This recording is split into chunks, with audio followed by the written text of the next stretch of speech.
sommes à présent en plateau avec Alain Bokobza, responsable allocation d'actifs mondial chez Société Générale. Bonjour Alain Bokobza. Bonjour Nicolas. Alors on l'évoquait en première partie d'émission, puis c'est un sujet qui est quand même un peu récurrent là depuis ces derniers jours. Les projecteurs sont braqués depuis le début de la semaine sur différents gouverneurs de la Fed qui viennent préciser leur position après le changement de ton de la Réserve fédérale la semaine dernière. Donc la Réserve fédérale américaine qui pour l'instant ne change pas sa politique monétaire, mais qui pose peut-être les jalons, en tout cas qui envisage un changement de politique monétaire. Est-ce qu'on peut se dire que là, ça y est, on entre dans un nouveau cycle, on a connu la pandémie, ensuite on a connu le meilleur des deux mondes, à savoir le soutien monétaire, et pas que d'ailleurs, mais notamment monétaire, et la reprise économique, et que là, il faut accepter de repasser dans une nouvelle ère ? C'est clairement le message qu'on véhicule en ce moment. La Chine l'a déjà fait, puisque la Chine est ressortie de la crise de pandémie avant le monde occidental, et avec des taux de croissance incroyables, et a déjà dépassé son point haut de croissance au deuxième trimestre. Donc elle est en train de ralentir en ce moment, à partir de niveaux très élevés. Les États-Unis ont fait un profil en V. D'accord, oui. Et maintenant... on a du mal à justifier, quand on est banquier central aux États-Unis, un abysse entre une économie qui n'est plus en crise et une politique monétaire de crise. Donc le chapitre que nous venons d'ouvrir, c'est les détails sur l'exécution de la sortie de politique monétaire de crise. Et on a connu un événement, il va y en avoir plein d'autres. Donc là-dessus, ça veut dire que ça va être... Donc on pose les jalons, effectivement, de cette nouvelle ère dans laquelle on entre. Voilà. Quand vous nous parliez de la forme en V, c'est-à-dire que les marchés ont chuté, l'économie s'est arrêtée à cause de la pandémie, puis on est reparti très très vite. Voilà. Et puis là, on arrive sur le haut du V. Alors, c'est plutôt la pente dont on va discuter, parce que là, on a pris 90% de hausse sur les points bas de mars dernier. Bien sûr. De mars 2020. Donc, il ne faut pas imaginer que ça va continuer comme ça. On peut être optimiste. Nous l'avons été dans les messages qu'on a donnés depuis un long moment. Là, on baisse la pente en disant on change d'air en matière de politique monétaire où ça va être moins expansionniste et on en prend encore pour des semaines et des semaines et des semaines d'annonces qui sont distillées. Donc, il y a deux grands messages. Oui, on change d'air. ERE. D'accord, oui. Et deuxièmement, la Fed fait tout dans sa politique de communication pour s'améliorer. On parle des animaux intelligents que sont les humains, en disant s'ils font une erreur une fois, en 2013, quand ils avaient annoncé leur sortie de politique monétaire de crise, ils avaient provoqué ce qu'on appelle un tantrum. En français, un tantrum, c'est un tout petit enfant qui ne contrôle plus ses crises de colère. C'est ça, une colère, voire même une colère de rage. Et qui fait trembler les murs, mais d'un enfant de 3 ans. Donc inexpliqué, c'était la volatilité qu'on avait connue sur les marchés obligataires et donc sur les marchés actions quelque part en 2013. La Fed, de nouveau, avec Powell à sa tête, fait tout pour améliorer sa politique de communication et de prévenir, au sens premier du terme, les marchés que voilà ce qu'on va faire, voilà comment ça va se dérouler. Et il y a encore plein d'annonces. Il est là l'enjeu aujourd'hui, c'est avant tout de la communication, puisqu'en fait, factuellement, je pense que tous les analystes sont d'accord pour dire que ça ne peut pas durer éternellement, mais l'enjeu, c'est vraiment de comment on communique et comment est-ce qu'on distille petit à petit en fait, les informations. Et donc, il y a deux enjeux d'un point de vue de marché. Le premier, c'est est-ce qu'il va y avoir un grand chamboulement, une crise de volatilité généralisée, comme on a connu en 2013, quand on est sorti de la politique monétaire de crise. Notre réponse, en observant le changement fondamental de politique de communication de la Fed, notre réponse est non. Il n'y aura pas cette crise de volatilité qu'on a connue, qui était inutile, mais provoquée par une erreur de com. Bien sûr, pour l'instant, on en voit un petit peu, mais pas un tout petit peu plus qu'avant. Et en parallèle, on part de presque zéro. On voit ce fameux bêta dont je parlais tout à l'heure, en disant la vitesse de déplacement des indices actions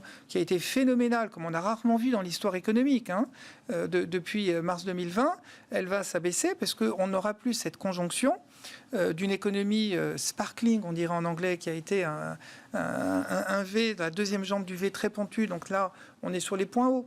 On n'est plus... voilà, donc ça va ralentir un peu en rythme de croissance, ça va rester solide, mais ça n'accélère plus pour les États-Unis. Et on va sortir des politiques monétaires de crise. Donc la conjonction des deux fait qu'on ne peut plus avoir le degré d'optimisme qu'on avait sur les marchés d'actions ou les marchés des obligations privées qu'on a pu avoir depuis avril ou mai 2020.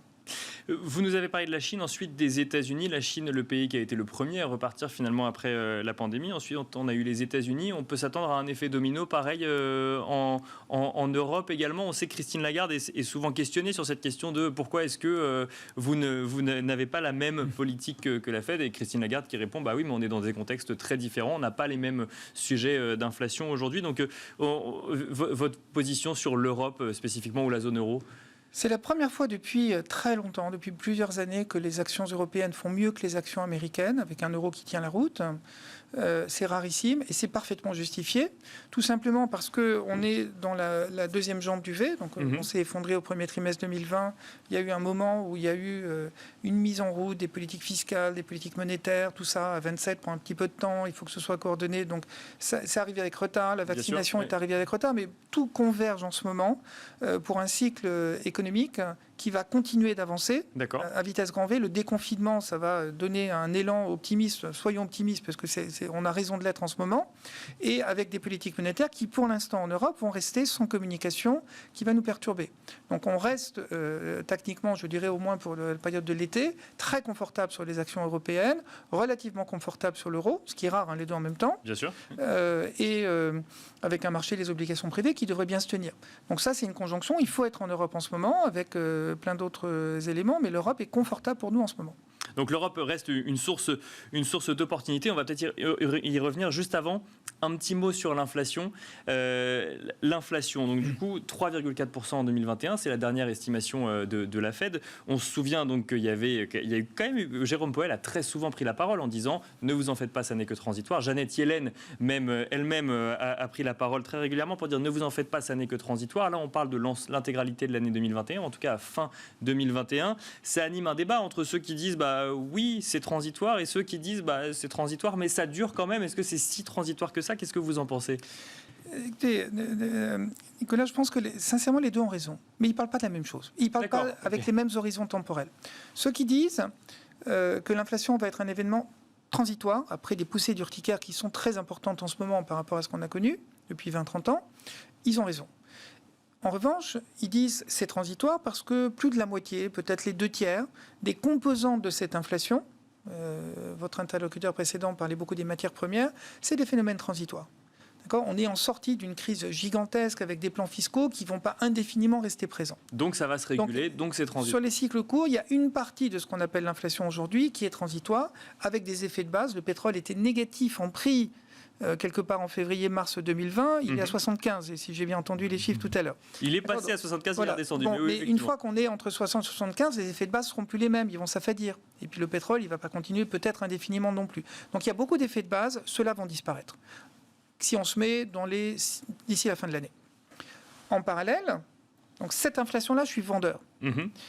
En parallèle, vous avez des cycles longs où la nature de la politique économique a changé et où l'équilibre entre les politiques monétaires et les politiques fiscales change post-pandémie, où les politiques fiscales deviennent plus interventionnistes, notamment parce qu'il y a des plans qui répondent au changement climatique, des plans qui répondent aux besoins d'une économie plus verte et plus propre, et des plans digitaux qui sont indispensables dans la compétition internationale. Et ça, en partie, et en grande partie, c'est de la dépense publique. Et ça, c'est inflationniste à terme, et ce sera financé par des hausses d'impôts à terme. Et ça, c'est plus inflationniste, c'est structurel à long terme. Donc les deux ont raison finalement, mais ils ont quand même raison. La Fed a quand même raison de parler de phénomènes transitoires, mais il faut s'attendre à une inflation qui dure quand même peut-être pas autant Le régime d'inflation dans les 5 à 10 prochaines années sera probablement supérieur à ce qu'on a pu connaître depuis 10 ans. Et il va falloir accepter cette nouvelle ère avec des marchés qui accélèrent moins vite et une inflation qui, elle, accélère un petit peu. Pour conclure, Alain Bokobza, on a parlé de l'Europe, une Europe terre d'opportunités, si je peux l'exprimer ainsi. On se souvient d'ailleurs qu'il y a beaucoup d'investissements étrangers aujourd'hui en Europe actuellement. Qu'est-ce que vous regardez actuellement comment est-ce que vous vous positionnez sur l'Europe ? Eh bien, dans la phase qui s'ouvre devant nous, il y a clairement structurellement La partie verte de ce qui est coté, qui est passionnante, parce qu'il y a le Recovery Fund, il y a des dépenses qui répondent au changement climatique, il y a encore la COP26 qui va arriver en novembre, donc il y a encore des plans, l'exécution des plans qui arrivent. Donc la partie verte de ce qui est coté nous paraît particulièrement percutante avec un bon bêta.